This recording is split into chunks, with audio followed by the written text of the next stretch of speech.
ఆర్థిక వ్యవస్థ ఒకే స్థాయిలో ఎప్పటికీ ముందుకు సాగదు. కాలక్రమంలో పెరుగుదల, తగ్గుదల దశలను అనుభవిస్తుంది.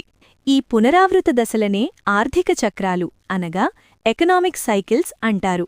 ముఖ్యంగా వీటిని 4 దశలుగా చూడవచ్చు.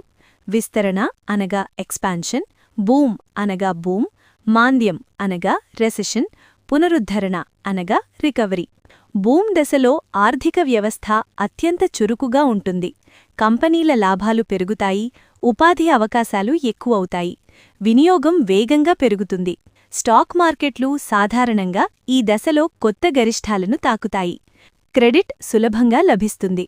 పెట్టుబడిదారుల భావోద్వేగం పాజిటివ్గా ఉంటుంది.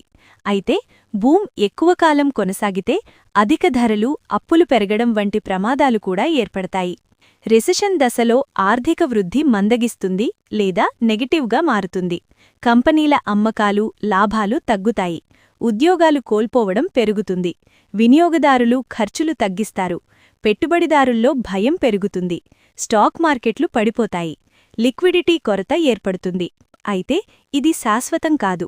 రెసెషన్ తర్వాత పునరుద్ధరణ దశ తప్పకుండా వస్తుంది. పెట్టుబడిదారుల దృష్టిలో ఆర్థిక చక్రాలను అర్థం చేసుకోవడం చాలా ముఖ్యం.